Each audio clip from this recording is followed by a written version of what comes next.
Welcome to SEL, Teaching Essential Skills for Tomorrow's World. We are so happy and excited to have Rachelle back with us this Saturday talking about SEL, which we know is needed. So you may say, well, who are you, crazy woman? I am Dr. Desiree Alexander. I'm the founder CEO of Educator Alexander Consulting. If you're watching this on the YouTube channel, no, you don't get the certificate, but you do get the knowledge. And right under the video, in the video details, you'll see the link that you need for resources. So definitely go check out that link. Everything you need will be there. All right, what is coming up next? We have March 26th. So we're skipping next Saturday, and it'll be the next Saturday. The last Saturday in March 26th, will be collaborative storytelling with elementary. Nicole is coming back to see us. It's a really awesome tool. It sounds like it's only for elementary, but it's not. And it's a tool that students can create books and choose your own adventure stories and all this kind of stuff. But there's also coding behind it. So you don't want to miss that. Working together on Wakelet. So starting in April, we have Leticia. It was my really good friend. I really love her. And I'm so happy she's coming to talk about Wakelet. We have nurturing a linguistically inclusive learning environment. I cannot wait for this webinar. Just talking about being inclusive linguistically. So definitely read the description, understand that we're going to be talking about multilingual learners. Just cannot wait. New topic for us. So cannot wait for that. And then equity and instructional coaching. So specifically looking at instructional coaches, how can you be equitable? And not just for instructional coaches, but if you have an instructional coach, how can you maybe help them be more equitable? So this is going to be a really, really good one. I'm so excited for everything, y'all. And then we're going to skip to the summer, leveraging YouTube for learning. We have ISTE 2022, which is in New Orleans. You may want to ask our presenter about being a featured presenter at ISTE. Just saying. All right, so ISTE 2022 in New Orleans, Louisiana. Woo woo. And I'll be there. And then Rachelle is coming back. Immersive students in learning, exploring AR, VR, XR. I don't even know what XR is, but I'm happy to learn it. So can't wait for that. And then I have 2 sessions with BER, but these are paid sessions. So I'd like for you to know about them, and they are virtual. So if you want to hook up, learning about different tools that you would use with Google Classroom and how to use Google Classroom and all that good stuff. And then we have specifically for ELA teachers, just how can we use technology? No specific Google or Microsoft, but just technology, 20 best technology tools. So there you go. But you didn't come in here and hear me speak. I understand that. So we're going to get started learning about SEL. Thank you, Desiree. And I'm going to say, I actually did come here just to listen to you. Like, I would like to just listen to you for the hour, because every time you do these webinars, the beginning is my favorite part of every single, I mean, I shouldn't say that because the presenters are great too, but listening to you and the things that you say just makes me so happy. So thank you for the opportunity. And thanks to everybody who's joining in. And that survey that I put together, which it's easy for me to remember because it's my last name, Poth, survey 1. You can imagine I have multiple surveys, but I like to do that. I mean, you can use different tools, but I like to use this forms because in conferences and webinars, to get an idea of who's in the room, who you're presenting to, you might have your idea in mind, like, I'm going to go through these methods and these tools. And then everybody in there already knows those methods and those tools, and they either walk out at the beginning or in the middle, or they walk away and they don't have any new ideas. And so that is something that I was really concerned about a couple of years ago. And so even though I have a gazillion slides, which I don't share the slides because you don't need Rachelle's 90 slides in your Google Drive, but I do have that resource link that's at the bottom, which easy for me to remember, the bit.ly Poth and then capital SEL, which has a link to a document, a Google Doc that has screenshots that you'll see in this. It'll have some tools that I don't mention. It has some other resources and links, examples, articles, you name it. But what I like about using that is that I can continue to add to it. And then from the survey, if you have a few minutes to just kind of answer that, I promise you, when you put in your email address address, I will not spam you, but I like to, once I look at the responses, to send a follow-up email, probably not today or tomorrow, but just as people kind of, go through that with additional answers to questions and I can anticipate it. So I did add I always miss one of the rules in education. So I did then add an other for that option. So thank you for those of you that have filled it in. I'll continue to look at that as we go through. So really quickly about me and why I'm talking about SEL. I am currently a full-time Spanish and STEAM teacher outside of Pittsburgh. I'm also a full-time consultant and also an attorney. I became ISTE certified almost 2 years ago now, actually, and served in varying roles, past president of the Teacher Education Network. So I got to learn a lot at different levels. Working with pre-service teachers, learning about what it's like in higher education, learning from elementary teachers. And I love education. I love learning. And my whole motivation is to make it easier for other educators to get started with whatever the idea is. And so it's funny, Dr. Desiree said that I'm coming back in August and talking about AR, VR, and she said she didn't even know what XR is. So you're going to have to come back to find out. But these topics, even the augmented virtual reality, they connect with SEL. And if you are a STEM teacher, a STEAM teacher, like there are activities that you are probably already doing and don't necessarily realize that are directly related to helping students to build social emotional learning skills. So I do a lot of writing and sharing and blogging, but so much of what I've learned has been from my students and building those relationships with them. And that, again, things I wish I knew. It's my recent book, Things I Wish ... knew, which has stories, not just mine, but from 49 other educators, some of whom are actually here with us today, who just shared things they wish they knew. And I wish I knew the power of being connected, of asking for help when you need it, of building those relationships. And so that's enough about me. And so again, if you don't mind filling out that survey, I would love to kind of gear this so I give you the most meaningful experience. There will be some giveaways, some freebies, and other things involved in today's, although you might have to do something for it as well, but that's okay. So as a language teacher, and I'm curious, and in the chat, if you wouldn't mind typing in, just checking this out, if you would put a Y, if you are still using a language that you had taken in high school or in college. So if you took a language in high school or college and you are still using it, put a Y for yes. And if you are not, if you would put in an N for no, that would be great. So just out of curiosity, does English count?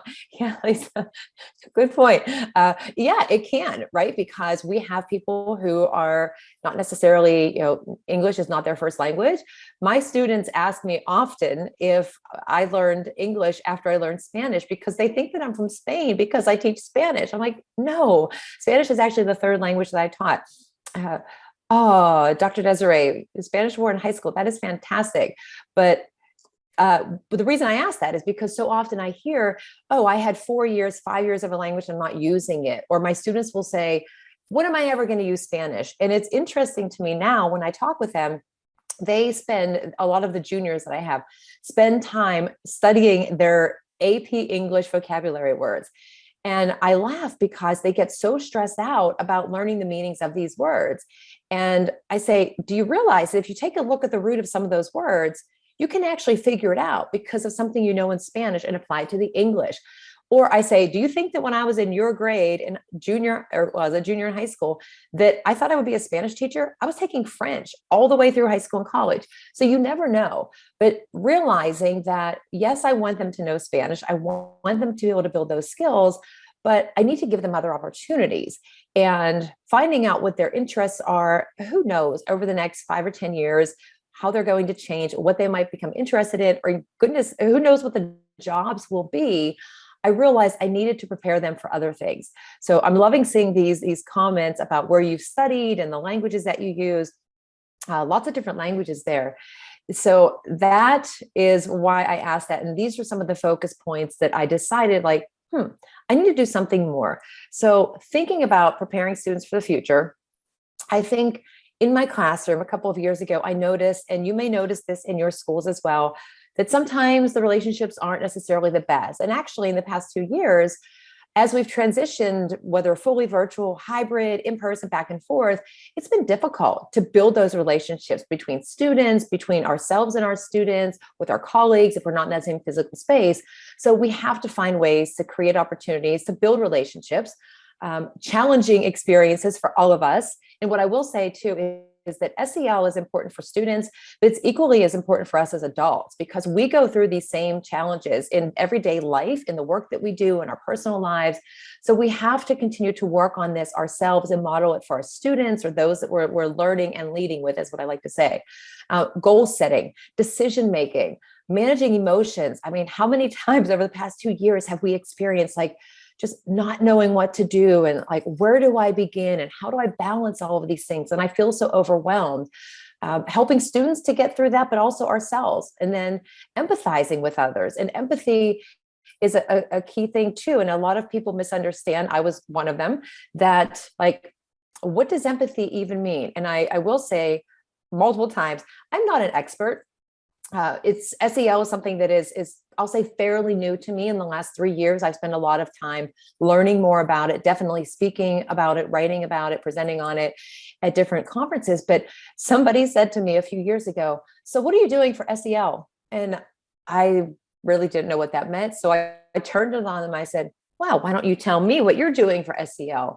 And they named a couple of things. And then I kind of put it together. I just didn't realize what the acronym was. And there are so many acronyms and terms and things in education that we have that sometimes we're actually doing things. We don't necessarily realize what we're doing at the time. Like, we didn't say, I'm going to do this for SEL, or I'm going to App Smash. App Smash is another example. Somebody at my first ISTE conference, I was explaining what I did in my Spanish class. And they said, oh, you're app smashing. And I said, I'm what? And they said, you're app smashing. And I went, I don't really know what that means. And they explained it to me. I went, well, I didn't know. So SEL, I started to look at some resources, which I'll share with you here in a minute.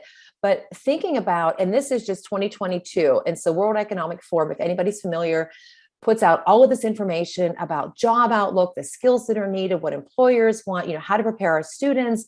And it's preparing for the future. And so these continue to evolve. And this graphic I've had for a couple of years now, but I just like to pull out some of, the key things that I think connect really well with SEL, because when we look at social emotional learning, you have to think about the future. And I mean, now, of course, it's important, but even moving forward. So what are the skills that students need? What are the skills that we as adults need in our lives? We need to be able to process challenging situations and deal with emotions and work with others and build resilience and so many other skills, that these are the ones that the students need. So when we can find opportunities in our classrooms, if you are, and I'm looking, it's an interesting even split with the responses that I have now. We have some in higher education, we have administrators, some 6 through 12 teachers, and also some K through 6 teachers. So if you didn't get a chance to answer that survey, please do, because it's right here on my iPad.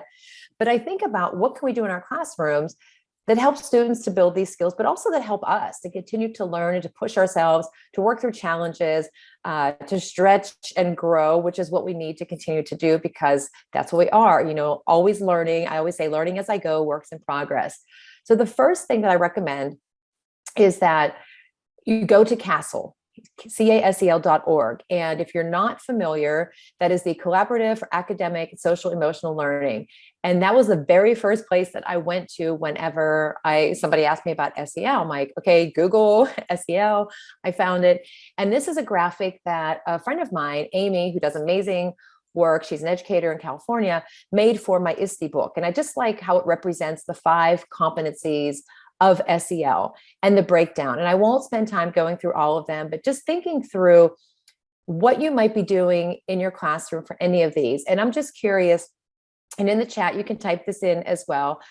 Are you already using things like, do any of your schools have like an SEL curriculum that is K through 12? You have something in place that you're doing that all teachers are using? Feel free to type that into the chat. Or if you're watching later on, would love to connect with you. But I'm going to share with you today some different methods, some different tools. And again, monitoring my survey here, because I want to make it the most interactive as I can because of the survey and have you actually multitasking with some tabs, but make sure that you have some new ideas and respond to some of the questions that that you might have, and especially sharing some tools that may be new to you and that might be free, or like the versatile tools. And there are lots of options out there. And I think the biggest thing 2 years ago, whenever the schools closed, is that there were so many choices and companies were offering all of their platforms and apps and resources for free. And teachers were just grabbing at all of those, just trying to keep learning going. But then it ended up being overwhelming for us, for students, for the families supporting them at home. And then it came like, how do you figure out what's the best thing to use? And I've had a couple of conversations this week with different educators in different roles about choosing ed tech, and how do you sort through it? How do you vet the tech? How do you get people involved in the conversation? Especially if you have some teachers where like everybody found something they were comfortable with, their students are used to using it. But imagine families that have multiple students in the school system, maybe at different grade levels, who each teacher that the student has is using all of these different apps and platforms, and there's all these logins. That is overwhelming. And so when you can find a method, you can find a tool that's very versatile, that goes K through 12, it makes it a lot easier. So I will share with you how some of these methods, how some of these tools tie into the SEL. And I would love your interaction in the chat. I'm going to have you do some little challenges maybe, or maybe do a game, but there are some little giveaways. And again, that link that's listed there on the bottom of the screen, the Poth SEL, goes to a document that has a lot of the tools and resources that I'll talk about, but some extra ones. And if you do have questions, you can connect with me on Twitter, rdene915. My Gmail, just add the Gmail to it. I have a blog where I share information, but I'm happy if I don't know the answer, I will find the answer for you. I will connect you with some resources, whatever I can do to make it easier. So I mentioned initially, like I started to think beyond the content, because for years I was teaching how I was taught. Here's what we're doing. Here's the homework. Here's the worksheet. No, you can't work together. Make sure you're in your seat. Keep the noise level down. No, you can't work with a partner. And then I realized like, it may have worked for me, but it's not working for my students. And then going beyond my classroom, yeah, I want them to have those Spanish speaking skills, but they need to go beyond like what I'm doing here. So how can I bring in these real world, purposeful, meaningful, authentic experiences? Student engagement was totally wrong about that. I thought playing a game, they were like, oh my gosh, it's the best game ever. They're engaged. No, that's not what student engagement meant. So that was another whole learning experience for me when I got my master's. Getting students to take the lead more. I thought I always had to stand in the front of the classroom, talk at them like I'm talking at you all right now, but I don't. I thought I did, but it took some time and it can be uncomfortable. But what happens in the process, depending on the methods and the tools that you use, is that we step aside and the students move from being just taking that consumption, they're the consumers, to become the creators. They take the lead more. And you can see that. I'm very fortunate in that I'm the only Spanish teacher. Whether or not the students are excited about that, I'm very excited to see, especially if I have them in 8th grade STEAM, their growth over time from the 8th grade all the way through seniors, if they stay with me. And even if they're not in my classroom, still having those connections and building those relationships. And then through the different methods and tools that we use, that creativity. I, for years, said, I'm not creative. I can't do this, nothing. But giving students choices to kind of develop their skills in their own way, it makes a difference. And for years, assigning a project, and it has to be this way, and students would turn in ones with glitter or feathers, or I don't even know what sometimes. And I'd be covered in all of those things. And I would take points off. But what I missed was like learning about them and their interests and so forth. So choice is important. Giving students opportunities in a variety of methods and tools is also important. So I'm going to start sharing here with you some strategies. And I start with the strategies because we all know that technology changes. And whether some of the features go away, or we're using something and it's free and it goes to paid, or our school brings on a different learning management system and then it doesn't integrate with it, who knows why? So always think about the strategies. And even bigger than that is the access, with students having access to the devices, to being able to log in and all of this information. Accessibility is, a number one focus. But thinking about the past 2 years, the biggest question was like, what do we do whenever we have to make a quick shift? So Not everybody has devices. The devices are left at school. They're not working. What can we implement regardless of where learning's happening, that maybe we can share one idea and everybody can use it? So there's not that overwhelm for us, for the learners, for the family supporting them at home. And then, of course, the focus of today, which too bad it wasn't like yesterday, right? Because yesterday was International SEL Day, but it's okay. We're still recognizing that today. But the SEL ties in directly with these essential future ready skills. And so I start with the strategies, because when you think about the strategies, then you can find the tools to facilitate that. And so learning stations, and I'm curious, and I have some questions that are in that survey. So thank you if you've responded. If not, and you just joined in, you can still complete that survey.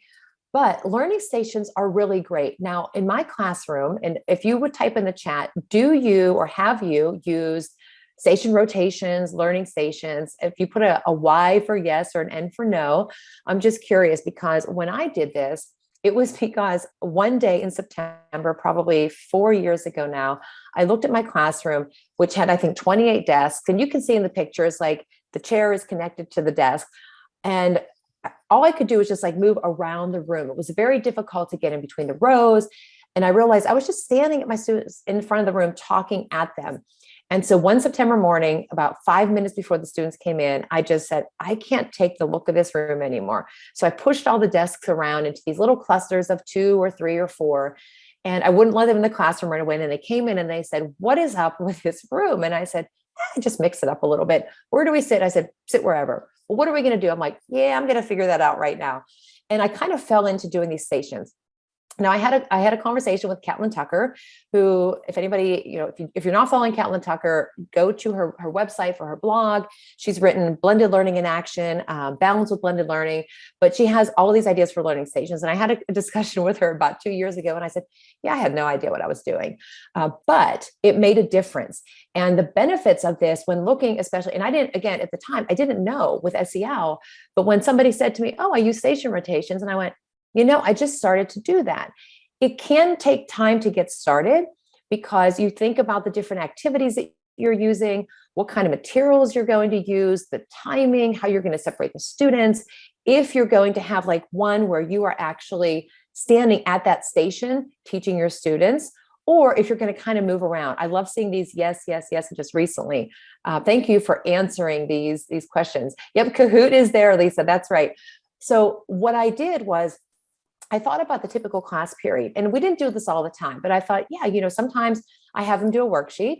Sometimes I present information. We play a game of Kahoot, or there's a short video, or there might be, hands-on games or something like that. And so I mix up the desks. I thought of 5 different activities because the class size was pretty big.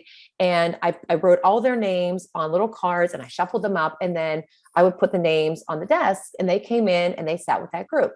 And then we would rotate. I also used the tool Classroom Screen, or you could use Padlet and post on that space so students knew, what to do. I even got fans a couple times and printed out like papers for the desk and gave them instructions. So there was a variety of things. I typically did not have like a teacher-led station because I wanted to move around the classroom. And when I broke apart those rows, I got more steps. I wish I was tracking steps at that time because I was moving in and around. But what I noticed is that I felt like I was able to interact with and teach every student every single day. And I don't even want to say like that I was teaching them. They were teaching each other because they were having a group with Kahoot. They were making up their own game because in one case, I just put materials and I said, all right, come up with a way to practice. Sometimes it was a worksheet, but I got to move around the classroom. And the more that I did that, the less that I was answering their questions, because they might say, hey, Miss Poth, how do you say this? Or what's the answer to this? And I would answer them, but I started to do the pause. And what I noticed is that they were talking to each other. And instead of them saying, well, I don't want to work with this classmate, or can't I just work with this person? They enjoyed having those interactions. And it did not take long for some students to come back and say to me, I really like, and this was Spanish too, I really like Spanish a lot more this year. And I went, that's interesting. I don't know how I feel about that statement. And I said, well, why? And they said, because we get to do different activities. It's not all at the same time. We move around. I get to talk with my classmates. I'm learning, but I get to interact with them. And I feel like you're more accessible. And I said, oh, Okay, well, that's good. So it took some tweaking with the timing and everything. Now, a question that comes up is, what do you do in remote learning? Totally can still do this, especially in even hybrid. So if you have students that are hybrid and they're in the classroom, then those students can be in groups, depending on if you have the distancing or so forth. You can use something like Padlet and have that space, or Google Jamboard, where you have it posted what the different activities are with different links. I had students in Microsoft Teams. I put them into breakout rooms. So in the physical classroom, I could move around with my students. Then in the students and teams, I could pop into their different stations. So Catlin had written a blog about that. So I would definitely recommend checking that out. But there are so many benefits of it. So looking at social emotional learning, we're looking at self-awareness.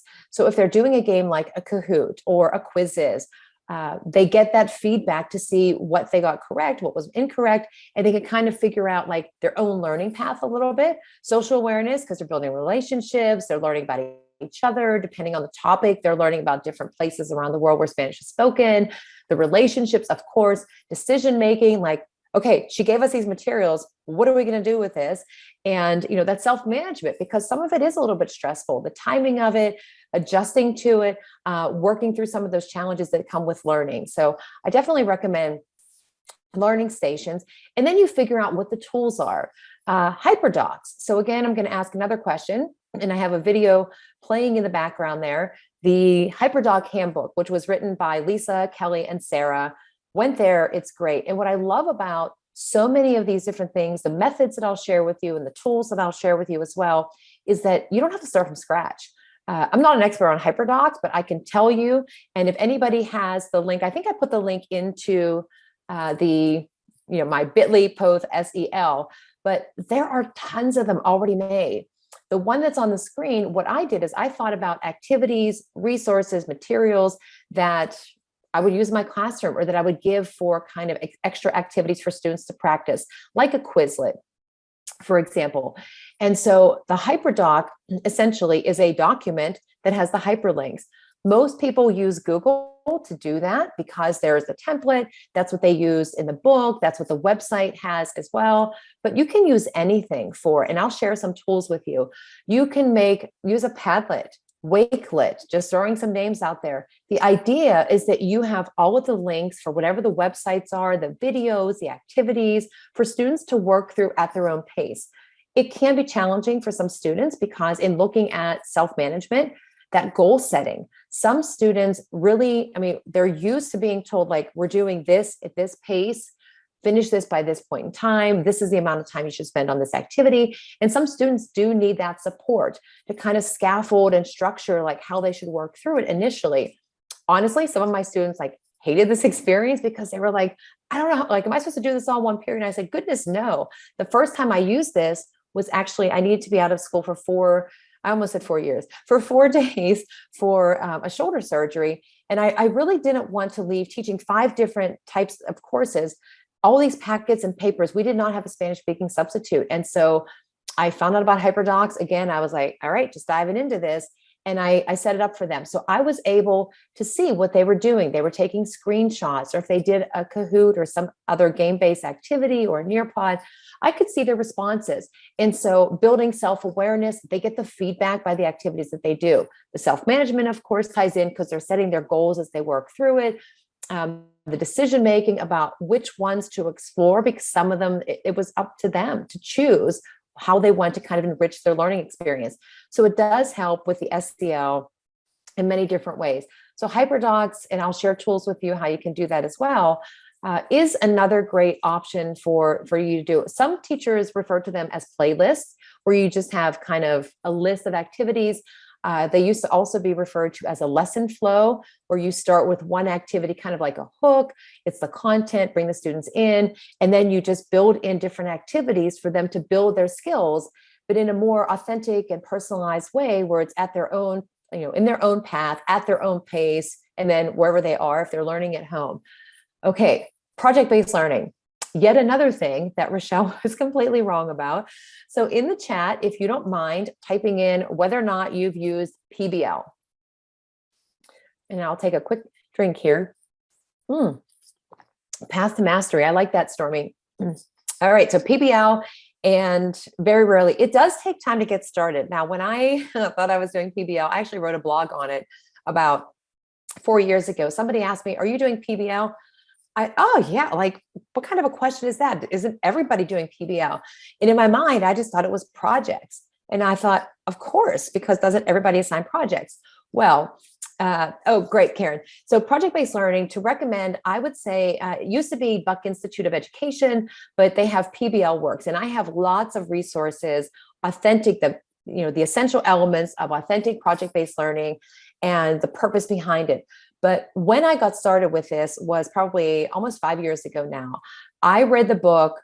First of all, I went to a conference and I met Don Wettrick, who is a fantastic educator. He's an innovator. He wrote the book Pure Genius.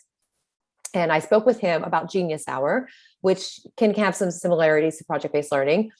And then I read the book Launch by AJ Giuliani and John Spencer. And there was a quote in there, and it said, if you assign a project and you get back 30 the same thing, that's not a project, it's a recipe. And I thought, oh my gosh, I've been assigning my students to do like the same thing, making recipes and taking points away for what they were doing. And I realized I wasn't doing PBL. I was doing learning based on projects, very linear. Here's the content, here's what we're learning, here's some assessment, here's the project, move on to the next thing. It wasn't what we're learning. Okay, let's evaluate. Okay, let's go back, let's iterate in all this process, and then kind of build upon that.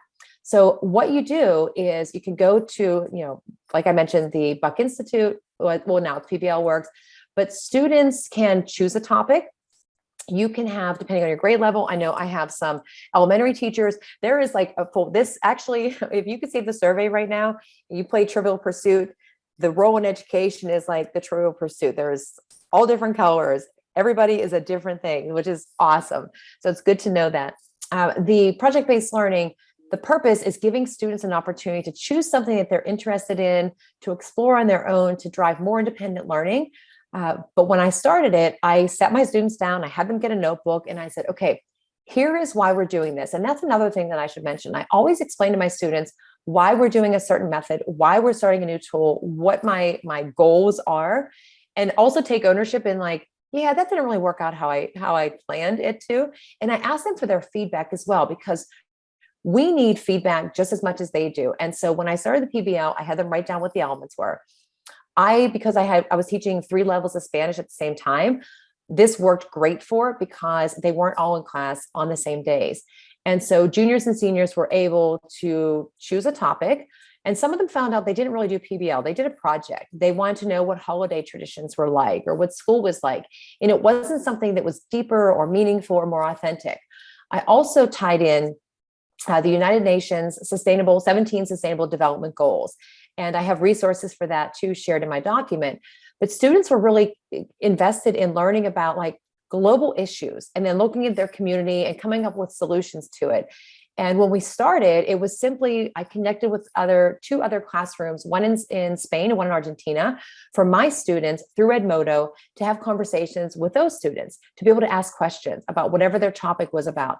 Some of them chose to talk about, what it's like to go through school, tolerance, but some of them looked at broader issues like gender equality, quality education, poverty, and then they were looking at sustainability. And it really took it to such a higher level than I anticipated. I just wanted to connect them with people from other places where Spanish was spoken to give them more than what I was giving them. And then we added on the tools. Now, in virtual learning, project-based learning is something that I think it can work anywhere. Students can work on something at home. It doesn't have to involve the technology. But the hardest thing for students is figuring out how to share that learning. They said, well, what do I create? Is it a PowerPoint? Is it video? And I said, you can't think about that. Go through and figure out what is it that I'm going to learn. And then it'll come to you the best way to share that information with your classmates or like the public sharing of whatever your information is. I said, imagine going into Target or a card store and you see like the perfect little gift box. Like I love looking at like gift bags and stuff. I said, but you see this box, you're like, yeah, I'm buying that box because I have to buy a gift for my friend. Then you go and you buy your friend like this big gift that doesn't fit in the box. So you can't kind of think to like what you're going to package it in until you go through the process of learning. So the images that are on the screen show the evolution of some of the tools that we use. So we connected in Edmodo, there were conversations, students building digital citizenship skills, feeling safe in that space to ask questions, to connect with those students in Argentina, to build friendships, to build social awareness, the self-management, like, oh my goodness, I'm doing my own independent learning. You're not telling me what to do. That's not fair. It really made a difference for them. And so I think PBL is great for social emotional learning because you have that potential to have them build skills in all those areas.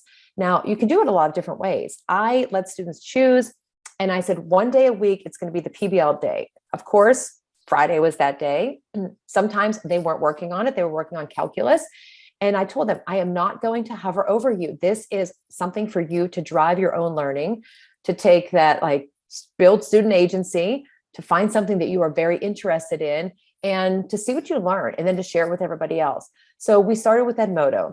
Then 2 months later, we used Flipgrid. And when they saw each other, it was like, this is the best thing ever. So they built those relationships, which SEL, of course, digital citizenship tying into responsible decision-making, what to post, how to interact, how to ask the questions, how to share that learning. And then we just continue to add on different tools beyond that, which I'll share some of those with you. But with all of these, especially with project-based learning, promoting choice for students to decide how to share what they're learning. Do I want to make a video? Do I want to just stand in front of the room and do watercolors or just talk about it? And I was fine with it. But in the end, students said, I cared more about where was I going to go from here. I didn't care about the points. I just wanted to know how I learn beyond this. What are the next steps? Now, for those of you that are elementary, I will tell you that the most awesome PBL that I saw was at ISTE a couple of years ago. And it was grades 3, 4, and 5 students that together were working on this project-based learning experience. And each grade level had a role. And you talk about entrepreneurial skills and all of these other skills, building those at a young age. So you can do this at any grade level, and having them collaborate across grades was awesome. So you had some students who were dealing with the marketing and creating advertising, and some that were making these crafts. And then the older students were doing the finances, but they were working together. So giving them that choice, that open-endedness, it has a lot of benefits, but also we need to make sure that we support the students, because for some students that's very uncomfortable. That self-management where that stress comes in and I don't know what to do, but the self-awareness that it helps them to build and understand it. And for me as a Spanish teacher, they build their language skills across time. So here's one thing that I want you to do if you're joining in now, if you're checking out the recording, because this is really something that is great for teachers. If you say, yes, I want to do some project-based learning, but I don't know where to start. I gave you some resources in my bit.ly, but Tract is something that I learned about almost a year ago. And it has so much for educators, for students. So open up a tab on your computer, go to teach.tract.app, and if you join, enter my name, all capital letters, to create an account. And I am going to minimize this here for a second, and hopefully you'll be able to see this when I share. And I'm going to ask Dr. Desiree just to give me a letter Y. If you can still see my screen, you see Tract on my screen, because I want to make sure. Awesome. So here's the thing about Tract, and I know our time is starting to wind down, so I'm going to fly through some of these things, but I like to share because looking at this, people have not yet heard of Tract. So this is what it looks like. So you can have students, you can have a class. These are created by students, whether in high school or even some students in college, but they have different topics. So if students have different interests, like they want to do coding, or they're interested in photography, being an entrepreneur, science, you name it, that you can search by subject areas, all of these subject areas, there's different categories. They even have some things for after school events, but even some of the hashtags, if you're looking for social emotional learning, they have lessons that are aligned with CASEL. So all you do is you click on them, students can work through some different modules, and it gives them some ideas. So maybe to get started with it, you start with Tract and show some students, and maybe you don't want to necessarily have students enrolled in the class, especially if you're teaching younger students. My suggestion is to create the account, go through and find something that's interesting, or pick 3 of them and show the short video clips and get the students to like spark some of their own ideas.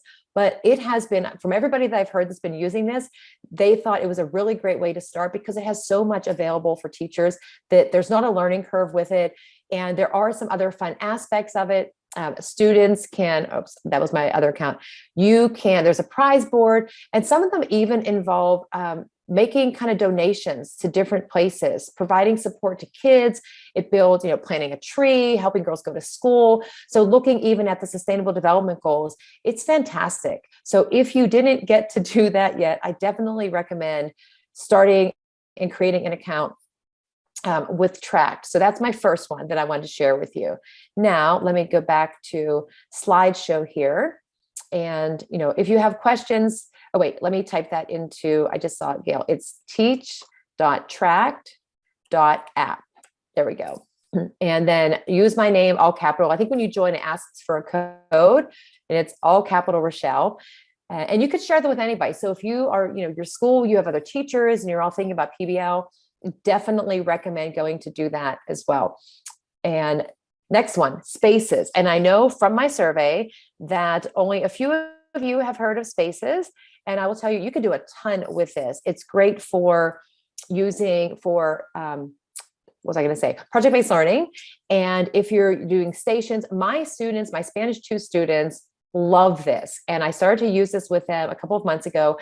And Spaces has a community. It's a Spacetronauts. So if you're looking for an educator community to share ideas, to get some lessons, to exchange, like how do I bring SEL into my classroom more? I recommend Spaces. It's free to use. And the thing about it is you have all these options. If you're using Flipgrid, it has some similarities in that you can have audio, you can have a video, but you can have individual, group, and class spaces. You can have one-on-one with students where they use for discussion if they're working on project-based learning, on Genius Hour. But my students, and I'll share with you here on the next slide, I gave them some prompts. For the midterm exam, they chose to either write a response or to record their responses. I broke them into groups and they worked together. And I said to them, I don't care how you do this. You're going to do some interviews, you're going to answer questions, you're going to have conversations. And they just took charge. They went to their own space in the classroom. They went out in the hall. They recorded answers. They recorded videos of themselves. And it was great for me because I could give them audio feedback. And it was very timely. We all know that with feedback, it needs to be timely, authentic, purposeful, meaningful for students, for them to grow. And when we're looking at social emotional learning, helping students to build that self-awareness because they respond, we give them the feedback, they can set new learning goals, that self-management. If they have a challenge that we give to them, they're setting the goals, they're working through any of those emotions. Relationship building, of course, in the group spaces is essential. Decision-making, like, how should I answer this? What should I post? Digital citizenship ties into that. And then depending on if you're using this for project-based learning, social awareness, of course, because they can learn about different places or just one another in the process. And so, yes, and there was a webinar last week with Melody McAllister, and it was fantastic. So if you get a chance to check that out as well. Okay, scavenger hunts. If scavenger hunts can cause a little bit of chaos, depending on how you do them, can be done on paper, but there are, of course, a lot of tools. And the benefits of these is that you get students working together in groups. They're learning the content depending on what the prompts are or what their tasks are in the scavenger hunt that they do, but you can find some things that are paid and some things that are free. Flipgrid is great because it's free. It integrates with a lot of the platforms that you're using in your classroom. It has other tools that you can add on other activities with it. Has the immersive readers. So if we're looking at accessibility for students or learning languages, building their language skills, that is a great option. So some of these I'm going to skip through really quick just to put the idea out there. And I know some of you have used Goose Chase. This caused a little bit of chaos in my school, but at the end of the school year, reviewing for final exams, being able to figure out, okay, students are tired from standardized tests, from sports, from everything that happens in the spring. Now we have to review everything for finals. What can I do? I made a scavenger hunt. I used Goose Chase, and they worked individually at first for some. They did some paired or some small groups, went all around the schools, got to practice the content, interact with one another, building relationships, of course, the decision-making. is important because like, what do we pose in the prompts? But it was a different way to learn. It was more meaningful for them. And they had, instead of me giving them a worksheet to practice, getting them up and moving, that active learning. In the book, Learning Transformed by Tom Murray and Eric Sheninger, they talk about the number of hours that students in grades K through 12 spend just sitting in a classroom over the course of time. It's like 477 days. So imagine if right now I told you, you know what, you can't move from where you are for 477 days. That would be somewhere probably next June. So good luck. But getting them up and moving, interacting with one another, it does a lot for, building the teamwork, the resilience, working together, those skills that are needed now, of course, but also in the future. So let me just skip here because I want to be conscious of the time. So I gave you the methods first, and there are many more out there, but I want to, for the time that's left here, give you some tools. And I won't go through all of them because there's never enough time, but based on the survey, checking out the ones that you said, yep, I haven't heard of, I'm going to focus on those ones for this. But the idea is, think about a method. Like, what is something that can amplify the learning for students? What is something that can get them working together to see their progress, to build relationships, to build all of these skills that will benefit them now and in the future? My favorite has always been Buncee. We've used it for years and years and years because it offers so much, and it can be used across all grade levels. And the best thing about it is if I say, you know what, we're doing learning stations, and in this station, I made one activity, I can teach a lesson. I can have students work through and use this for a hyperdoc. There are people that have created hyperdocs because they put the links. The image on the bottom right of the screen is one that I made a couple of years ago after a conference. I went, I can actually use one slide in this. Buncee is a multimedia creativity presentation tool. So tons of things that you can do with it. But I thought, yeah, you know what? I could put a link where they post conversation on a Padlet. I can embed the video. I can have an open-ended prompt. I can have them create a Buncee. Then I can have them do a Flipgrid response. I could have done that with a hyperdoc. I could do that with Wakelet. I could do it with any of these tools. So thinking about, I want to do a choice board. I want to do project-based learning. I want to do a scavenger hunt. You can have them do a scavenger hunt with Buncee. Barbie Monty, who was an elementary educator, had her students do a scavenger hunt with Buncee, and it is a ton of fun. But the best thing about it, and here's a challenge for you too, if you want to check it out, there's a bit.ly on the top there. Last year, Buncee created the SEL toolkit, and I have all of the links in the document, but it's for grades K through 6 and 7 through 12. And so if you're looking for a one-stop shop, like I just want to find some templates, some lessons, some examples, I would recommend going to Buncee and just pulling from what they have already available, because then you don't have to take a ton of time, because teachers don't have a ton of extra time right now. And let the students design whatever they want to design. There's something there for everyone. They have more than, I think, 38,000 options available in their media library. So Buncee is one, like I said, it's one of my favorites to use. And I have made cards for my parents for every occasion because I can record audio, I can record video. And in thinking back to virtual learning, connecting with students, having them connect with one another, it was great to be able to record the video of you talking to them and create a classroom presence. So Buncee, if you haven't heard of it, if you haven't used it, I would definitely recommend checking out. And that's just a screenshot of the toolkit that's there. The next one is Book Creator. And anybody who has used Book Creator, I'm just curious if you, and I did do a webinar on Buncee. Thank you, Dr. Desiree, for putting that in there. Book Creator, if you've used it, type in the chat a Y or an N. And I like mentioning this one because it has some newer features with artificial intelligence, which is a great, one of my favorite topics to talk about. But it's the collaboration of it, the social emotional learning component that's tied into it, but the potential for using it. So again, if you want to do project-based learning, a student can make a book about what they've learned. They can use Buncee. They can use Flipgrid and talk about it. They can make Padlet. They can use Wakelet. So it's not about the tool. It's about what is the purpose that you need to use some technology. It definitely facilitates learning in different spaces. But what I like about this is that at the start of the school year, and even for administrators that are joining in or tech coaches, have your teachers put together one book. You share the link, everybody puts a page in about themselves. So you're getting to know one another. You're building those relationships. You're developing that social awareness. Connect with a school that's from around the world and build that global awareness. So now you got the social awareness. Ties into the decision making, because what do I put into this? The responsibility of students, like not interfering with their classmates' creations, is also important.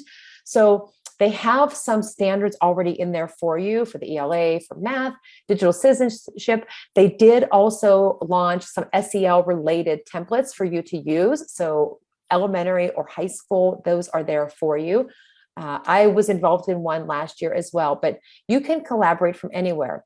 There is a contest and there's a giveaway. So the ways that you can win the giveaway, tweet out and tag me and Spaces and how you might use Spaces, for example, or Book Creator, tag Book Creator and me and how you might use Book Creator for SEL, or Tract, the project-based learning. I would love to know if you're going to use it or if you think that you might actually use it, because I am going to be drawing some prizes to give away. And in that document, there are some freebies, some upgrades for some different tools. In the interest of saving time, I am going to skip, because I see on my survey, almost everybody has used Nearpod, but I'm going to share Genially because some people have not yet used it.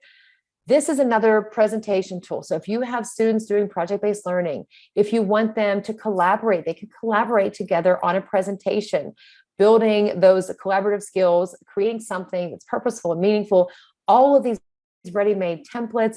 And I had written a blog about it recently, and there is a link there on the screen too, but you can do a lot with it. And if anybody has used this for something, type that into the chat or connect with me later on Twitter, tweet it out. I'll put you into the contest too for the giveaway, but it's great to see what you can create with it. And here are just a few of the examples. You can have students do an about me. There's interactive presentations. There are, like I said, tons of templates to use, but it's a good way to help students to kind of create in a way that's authentic and meaningful to them. If they want to do something with GIFs or GIFs, if they want to embed some videos, make something interactive, but it's something that they can carry forward. The Buncee, the Book Creator, the Genially, I've had parents who've said, I use Buncee for a presentation for my job instead of using PowerPoint because of all the different features that are in it. And that's what I'm trying to do as well, is give them the skills about speaking in Spanish, but also help them to develop some additional skills that will carry them forward in the future.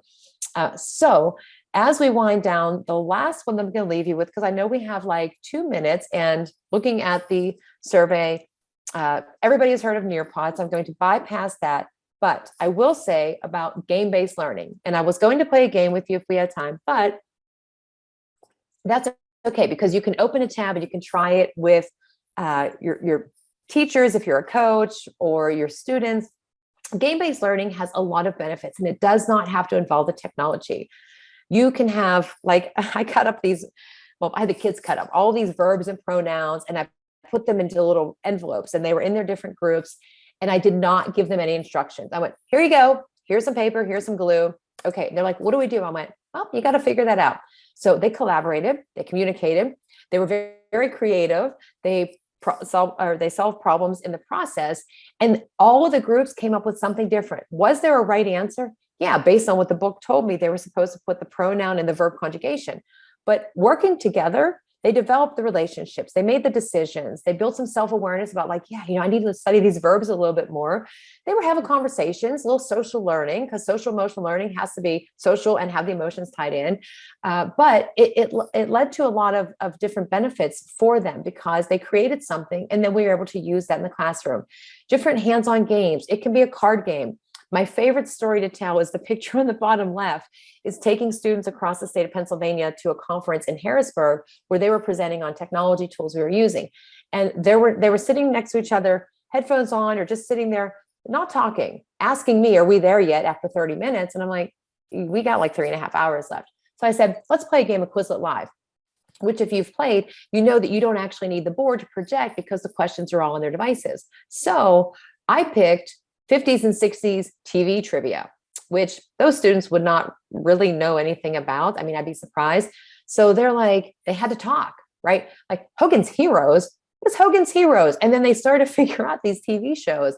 but it got them talking. And so the rest of the trip, they were talking and they built relationships with other students on that trip in that very small bus that they didn't know before. And so there's so many benefits of using these different tools, and there's definitely not a shortage of these tools. We know the GIM kits, we know the quizzes and the Quizlets. BlueKit is another one that's a favorite, that's a newer one, but it doesn't have to be the technology. It can just be hands-on card games, because getting students to work together, that's what they're going to do in the future. Whether or not they're in that physical place, they might be working remotely, but they're still going to have to work, to collaborate. They're going to have to problem solve. They're going to have to set their own schedule. They might be the boss and be, their own decision maker, but the skills that employers want tie directly into these SEL skills. And it's not something extra that's on top, even though it might feel like that. Simple things we can do, quick check-ins, use the games, use the templates that are available. There are many more tools that are out there, but don't focus so much on the tool. What is something simple that we can do? Is it a method? Is it a choice board? Is it a project-based learning? Is it Genius Hour? Or is it just a quick check-in when they come in and it's a game that we play? Because templates exist, lessons are there. We try it out, and if it doesn't work and our students are like, that was the worst thing we've ever done, there's plenty more out there. It's just about giving them the opportunities to kind of create something. And with all of the curriculum, I see some of the questions, and I know, bear with me for like 2 more minutes, if that's okay, Dr. Desiree. So with all of the curriculum, these tools, whether it's a Nearpod, if it is Flipgrid, if it's one of these game-based learning activities, look at the standards, sort it, project-based learning with Tract, for example, find the content, the curriculum that you're dealing with, and use something that's already there to get started. It won't take you as much time. And then once you have more time, or you can, adapt and be flexible with it, make it your own. Large class setting for music, there's lots of possibilities. Use Tract and get students, because music is one of those options. Spaces, students could create, share ideas, talk about music. They can even record themselves playing music in small groups, for example, or learn about music and the background and the evolution of different types of music. Always new ideas, looking at things like Nearpod and some of these, like the quizzes, the BlueKits, they have focus areas on SEL. Buncee, of course, I mentioned. Spaces is great. I did a webinar on Spaces about 5 ways to infuse SEL. So there are a lot of possibilities. But the thing is, you don't have to do all the things. You just need to pick 1 or 2 or 3, because you don't want to overwhelm, and see how it goes and check it out. So in wrapping up, the 5 competency areas, we can address these simple ways, a check-in, even a conversation with students, just quick check-in, how you doing, how's it going, moving around the room, interacting, or we can use the technology and just find one tool. Maybe you're already using a lot of these tools that are out there. You just didn't think like, oh yeah, I can have them create something like this, or I can use it in this way. And so I hope that you got some new ideas. I get very excited to talk about these things.